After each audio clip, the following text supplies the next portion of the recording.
Harish, all yours.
कई बार कुछ अच्छा होने वाला होता है तो उससे पहले थोड़ी शांति हो जाती है, तो माइक ने वही किया।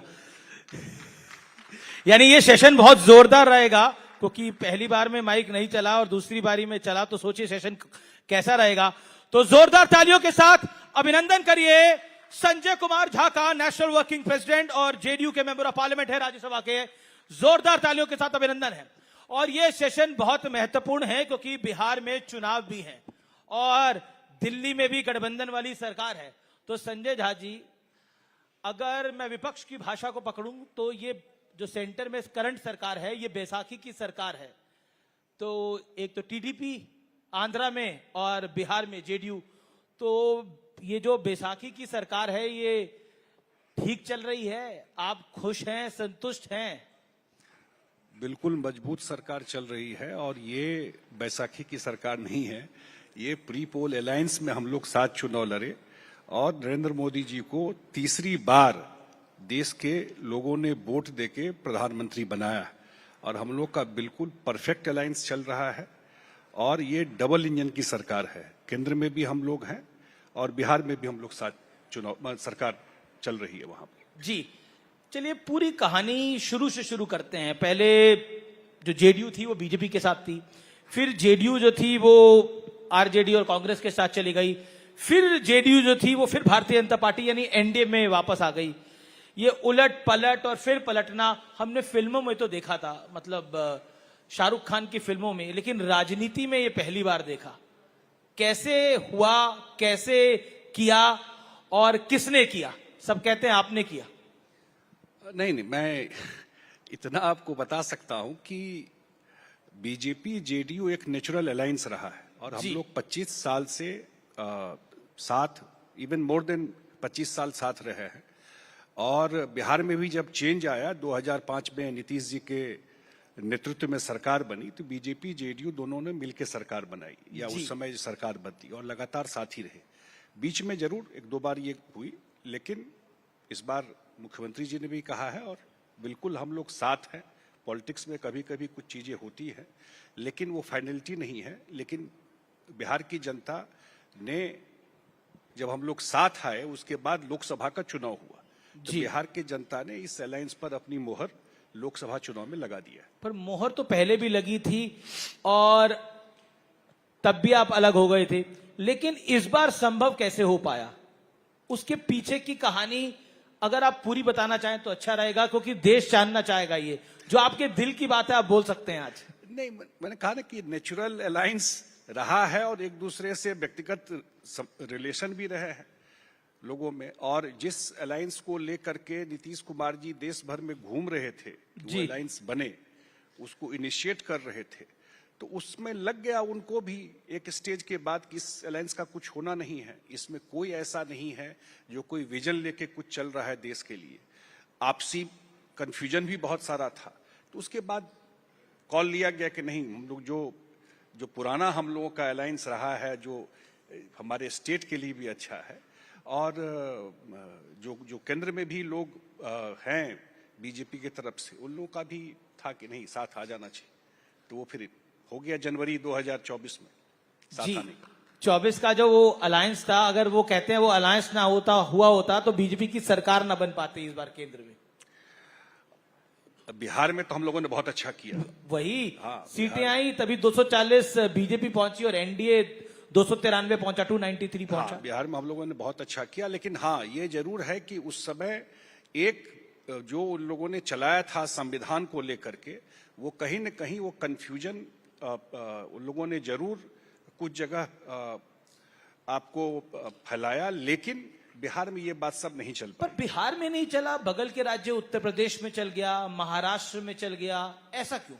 बिहार में जो सरकार चल रही है नीतीश कुमार के नेतृत्व में, वहां ये सब कंफ्यूजन आप पैदा नहीं कर सकते, क्योंकि 19 साल का जो ट्रैक रिकॉर्ड उनका है उसमें उन सब वर्गों के लिए जो काम किया है, ट्रस्ट है लोगों का इस सरकार के ऊपर।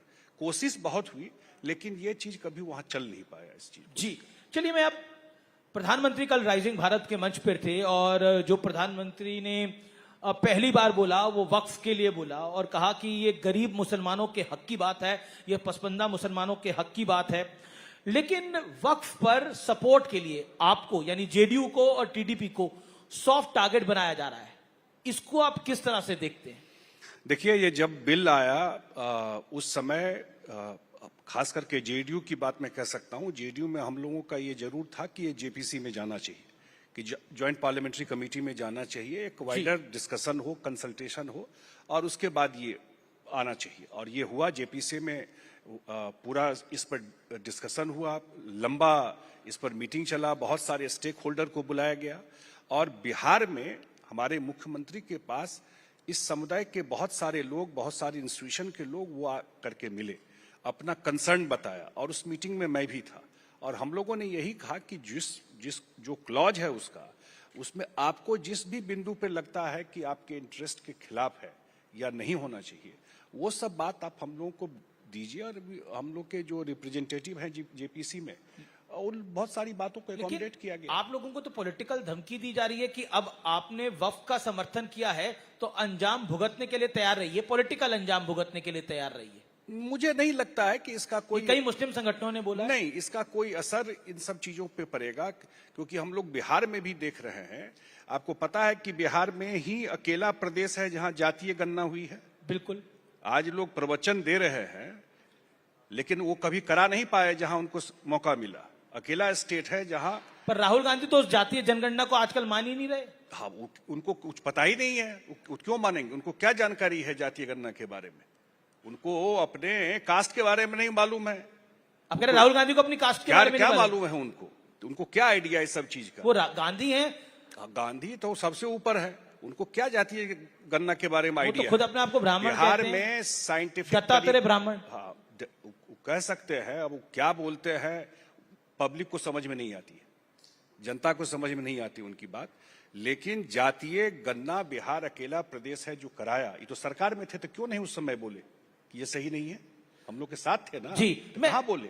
मैं फिर वक्फ पर आता हूं। वक्फ को लेकर जो आपको सॉफ्ट टारगेट किया जा रहा है और कुछ खबरें भी आई कि आपके कुछ नेता छोड़ के चले गए हैं। तो वही बता रहा हूं, उसमें जो मुस्लिम कम्युनिटी का 73% बिहार में पसमानदा मुस्लिम है, जिसको आप अति पिछड़ा मुस्लिम कहते हैं, बिल्कुल, जो गरीब मुसलमान है। तो उनके लिए आज तक वो वक्फ से क्या हुआ, उनको क्या मदद मिला? लेकिन अब जो ये आया है, निश्चित रूप से हमको लगता है कि जो वक्फ की प्रॉपर्टी है, होना काम मुस्लिम समुदाय के बीच में ही है जो काम होना है, तो उनमें मैं देखता हूं कि नहीं अप्रिसिएशन है कि नहीं, अब जो जेन्युइन लोग हैं, जो सही में गरीब है, उसके बीच में ये पैसा लगेगा। कोई हॉस्पिटल नहीं बना, कोई स्कूल नहीं खुला, हम लोग तो नहीं देख रहे हैं पूरे बिहार में कहीं खुला हो वक्फ के पैसा से, उन लोगों के लिए ही। तो इसका फायदा हमको लगता है मिलेगा धीरे धीरे। लेकिन ये कुछ नेताओं को ये जिसे कहते हैं, खासतौर पर विपक्ष के नेताओं को ये पच नहीं रहा है कि भारतीय जनता पार्टी मुसलमानों के बारे में सोच रही है। ये दिक्कत ये है, प्रिसेप्शन ऐसा है। अब ये तो क्योंकि भावना भड़का के वोट मिलता रहा, काम तो कभी किए नहीं। अगर मोदी जी का यूनिवर्सल पॉलिसी से अगर हर एक समुदाय को फायदा हो रहा है तो ये बात नहीं बोलेंगे वो। अगर वो सबको मदद मिल रही है, अगर आयुष्मान योजना है सबको मदद मिल रही है, ये बात नहीं बोलेंगे। अभी तक भावना भड़का के ही ये लोग करते रहे और मुझे लगता है कि धीरे धीरे उन लोगों को भी समझ में आ जाएगा। और चुनाव बिहार में है, इससे भी थोड़ा आइडिया लगेगा आपको। जी, लेकिन आपको लगता है कि आपकी पार्टी में वक्फ पर जो आपने समर्थन दिया उस पर सहमति है, कोई दिक्कत नहीं है? नहीं नहीं, कोई दिक्कत नहीं है। मैं तो बताया कि वाइडर, क्योंकि राजद बार बार कहती है कि तूफान आने वाला है जनता दल यूनाइटेड में। देखिए कुछ मुद्दा है नहीं उनके पास, उनको भी पता है कि दीवार पे लिखावट क्या है, चुनाव का रिजल्ट क्या होने वाला है। वो अपना चिंता करें, हम लोगों की चिंता करने, हमारे पार्टी की चिंता करने की जरूरत नहीं है। जी, मैं बिहार के आपने चुनाव का जिक्र किया तो एक सवाल मन में आ रहा है बार बार कि नीतीश कुमार क्या अगले 5 साल मुख्यमंत्री रहेंगे बिहार के, अगर सरकार चुनकर आती है तो? भाई नीतीश कुमार अभी पिछले 1.5 महीना से पूरा प्रदेश घूम रहे थे। जी, जब 4 डिग्री टेम्परेचर था तो वो नॉर्मली पटना से ही सरकार चलता है, कहाँ मुख्यमंत्री जाता है। पूरा प्रदेश में प्रगति यात्रा घूम रहे थे, पूरा अभी असेंबली में उनका रहा है और डेली कहीं न कहीं कार्यक्रम में जाता है। क्या नीतीश जी एनडीए के मुख्यमंत्री कैंडिडेट हैं? नीतीश जी के ही नेतृत्व में चुनाव होगा तो स्वाभाविक है वही मुख्यमंत्री कैंडिडेट। अगले 5 साल चुन के आते तो वही रहेंगे? हाँ ऑब्वियसली, तो उसमें कहाँ डाउट है।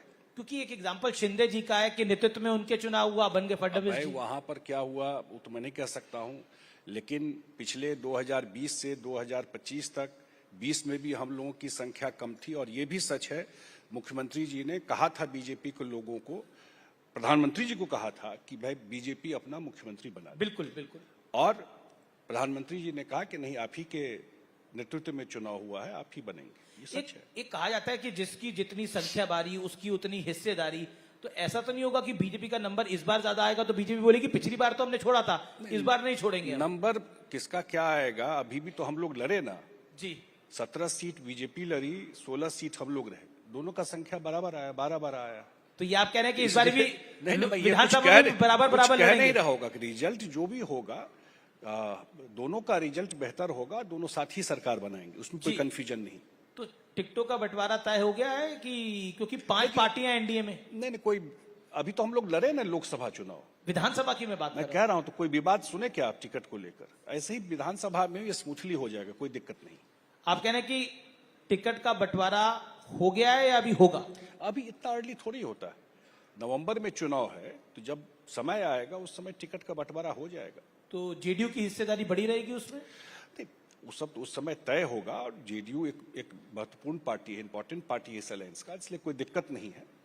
जी, लेकिन बिहार की राजनीति को अगर हम देखते हैं तो उसमें कटुता कभी नहीं रही है, लेकिन हाल फिलहाल में हमने जो बिहार के सदन में देखा, नीतीश जी और तेजस्वी यादव के बीच में, राबड़ी देवी और नीतीश जी के बीच में, उसको आप किस तरह से देखते हैं? क्योंकि राजद का कहना है, आरजेडी का कहना है कि बहुत गलत टिप्पणी करी गई थी राबड़ी जी पर। ऐसा तो उन्होंने कुछ कहा नहीं, वो तो परिवारवाद पर बोल रहे थे जी, कि भाई जब मौका मिला तो लालू जी थे और उसके बाद अपॉर्चुनिटी मिला तो अपने परिवार के बाहर नहीं जाने दिए, उस बैकग्राउंड में वो बात कर रहे थे। और दूसरा वो बोल रहे थे जिसको कि ये लोग दूसरे तरीके से प्रेजेंट करते हैं, कुछ सच्चाई बताना भी चाहिए कि नीतीश कुमार जी को जब बिहार मिला तो उस बिहार में सड़क कितना था आपको पता है? बिहार में अपहरण उद्योग के अलावा कोई चर्चा नहीं होता था। अच्छे डॉक्टर भाग गए, उद्योगपति भाग गए बिहार से, ये सब सच्चाई है जो आकर के आजकल प्रवचन देते हैं। तो बिहार में लोग अच्छा घर नहीं बनाते थे, पैसा रहते हुए गाड़ी नहीं खरीदते थे डर से उस बिहार में।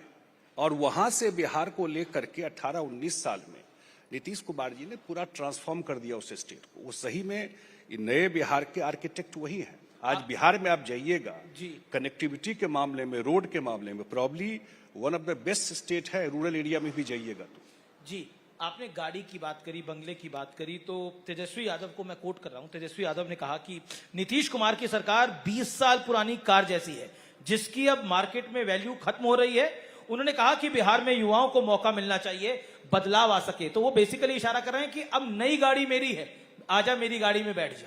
नई गाड़ी उनका कहा, उनकी गाड़ी वही है जी, जो शोरूम से लोग गाड़ी उठा लेते थे, पता है ना?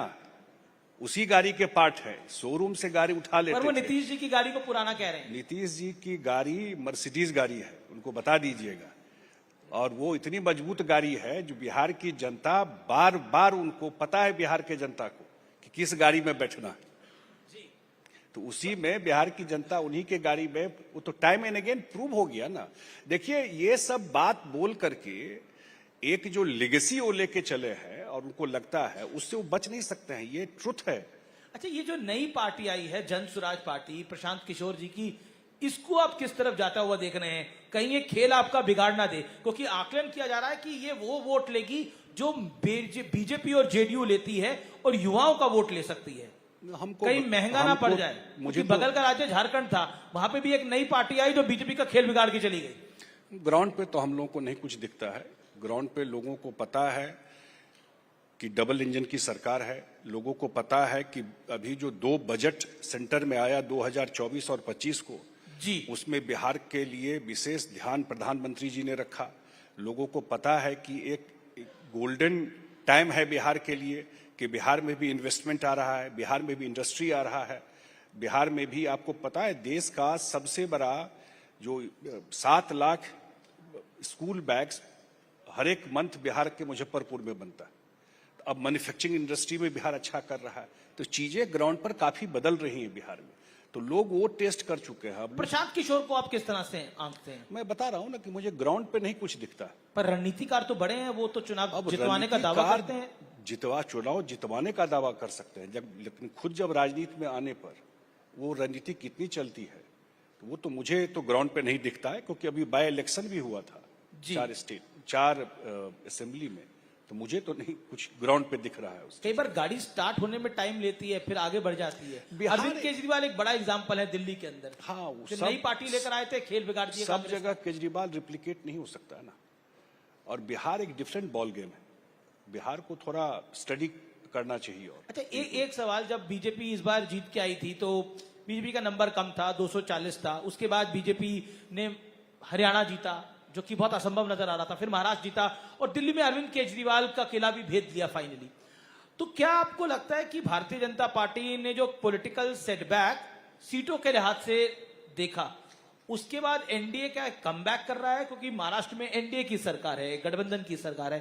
क्या कारण आपको दिखाई देता है जो नंबर सेंटर में नहीं मिले वो उससे बेहतर नंबर स्टेट्स में मिल रहे हैं? मुझे जो मैंने कहा, कारण क्या दिखता है? मुझे लगता है कि एक नैरेटिव बनाने में विपक्ष सफल रहा संविधान को लेकर के। शायद बीजेपी के कुछ नेता भी वो अपॉर्चुनिटी दे दिए बोलने में, और वो नैरेटिव का नुकसान हुआ। उसका रिजल्ट ये हुआ कि जो आप महाराष्ट्र में देखे, जो आप हरियाणा में देखे, जो दिल्ली में देखे, तो वो बात खत्म हो गई। जो नैरेटिव, एक कंफ्यूजन की स्थिति लोकसभा चुनाव में हम लोग भी देख रहे थे कि ये कंफ्यूजन फैलाने में सफल हुए थे। जी, अगला सवाल श्रीमान राहुल गांधी के बारे में है। उनको आप किस तरह से देखते हैं as a leader of opposition है? क्योंकि हाल ही में उन्होंने एक बयान दिया है, वो कई सारे बयान देते हैं। वो कहते हैं कि एक स्लीपर सेल कांग्रेस में एक्टिव है। अभी उन्होंने CWC की मीटिंग चल रही है अहमदाबाद में, उन्होंने कहा है कि हम दलित, मुसलमान और ब्राह्मण में उलझे रहे, ओबीसी साथ छोड़कर चले गए हैं।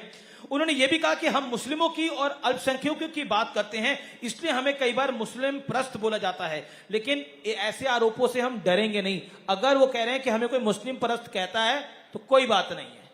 कैसे आंकते हैं? देखिए, मैं तो अभी देख रहा था वक्फ पे लोकसभा में डिबेट हो रहा था। अब वो लीडर ऑफ अपोजिशन है, मुझे नहीं लगता कि एक वर्ड बोले भी वो लोकसभा में इस पर। अब कह रहे थे उनको ज्ञान नहीं था उसके बारे में, कम जानकारी थी इसलिए। कोई जानकारी सही में किसी विषय में जानकारी नहीं है, सिर्फ इसी विषय में नहीं, किसी विषय में उनको जानकारी नहीं है। अब बात करके देखिए ना 10 मिनट उनसे, कोई बात वो 15 मिनट आप। लेकिन कांग्रेस तो कहती है जब राहुल गांधी सदन में बोलेंगे तो तूफान आ जाता है। इतना दिन से तो 15 साल से लोग देख रहे हैं सदन में तूफान, कितना तूफान लाते हैं। जी। अच्छा, एक कन्हैया कुमार का सवाल जरूर पूछना चाहूंगा। कन्हैया कुमार कांग्रेस के अब तो बिहार में बड़े नेता हो गए हैं। अब कन्हैया कुमार कह रहे हैं कि सड़कों का जाल इसलिए बजाया जा रहा है क्योंकि पानी पर नजर है। अब आप सोच लीजिए किस माइंडसेट से और किस तरह की पार्टी है। बिहार में तो कुछ बचा नहीं इस पार्टी का, जो भी कुछ बचा खुचा इस चुनाव में खत्म हो जाएगा। बिहार में 6 लेन हाईवे, 3 हाईवे दिया गया है जो, और पूरा ट्रांसफॉर्म कर देगा। ऑलरेडी बहुत सारा हाईवे बना है बिहार के इन्वेस्टमेंट को लेकर के, बिहार के उद्योग को लेकर के, जो अभी 3 हाईवे 2 बजट में मिला है। तो मुझे नहीं लगता इसी टाइप का बात बोल करके, लार्जर चीज क्या है इन दोनों पार्टी को पता है कि इस बार जो चुनाव होगा नवंबर में, जी जी, बिहार का रिजल्ट क्या होने वाला है। उनको पता है कि नरेंद्र मोदी और नीतीश कुमार का ये कॉम्बिनेशन है और ये जो काम बिहार में हो रहा है, कैसे कांग्रेस के लोगों ने कहा कि ये बजट देश का नहीं है, बिहार का बजट है। उनके पार्टी के नेताओं ने कहा जब बजट आया तो उनके पार्टी का बिहार के लोगों को लेकर के क्या फीलिंग है, उससे ही आइडिया लगता है। बिहार को एक बड़ा समर्थन, बड़ा सहयोग केंद्र से मिल रहा है और अगले 5 साल तक ये समर्थन मिलेगा बिहार को। जी, बिहार ये मौका चुकना नहीं चाहता, इसलिए डबल इंजन की सरकार जो है वो बड़े मैंडेट से बिहार में चुनाव जीतेगी। चलिए बहुत बहुत शुक्रिया आपका। लेकिन चलते चलते एक लाइन में अगर आप जवाब दे दें, नीतीश जी की हेल्थ ठीक है? क्योंकि बड़े सारे सवाल खड़े हो रहे हैं उसके ऊपर। नीतीश जी का हेल्थ बिल्कुल ठीक है, वो पूरे प्रदेश में घूम रहे हैं, पूरे विधानसभा में एक्टिव रहे, बिल्कुल स्वस्थ हैं, बिल्कुल स्वस्थ क्योंकि है। कई सारे विपक्ष आरोप लगा रहा है। अरे अब आज के डेट में आप देखते हैं कितना तरह का अब चुनाव है, कितना तरह का नैरेटिव बनाया जाता है, कितना तरह का हम तो देखते हैं कैसे, क्या है बोलते हैं उसको, एआई का युग आ गया। एआई का युग आ गया है। बहुत बहुत क्या शुक्रिया बनाते हैं। ठीक है, थैंक यू। बहुत बहुत शुक्रिया, बहुत बहुत शुक्रिया अपना समय देने के लिए Sanjay ji. Thank you, Mr. Jha. Thank you, Amish. Let's now shift our focus to the exciting world of sports. Ladies and gentlemen, India's rise as a global powerhouse is not just limited to the economic and foreign policy spheres. Our nation is making waves in the sporting arena as well. And we are not just talking Olympics here. Everywhere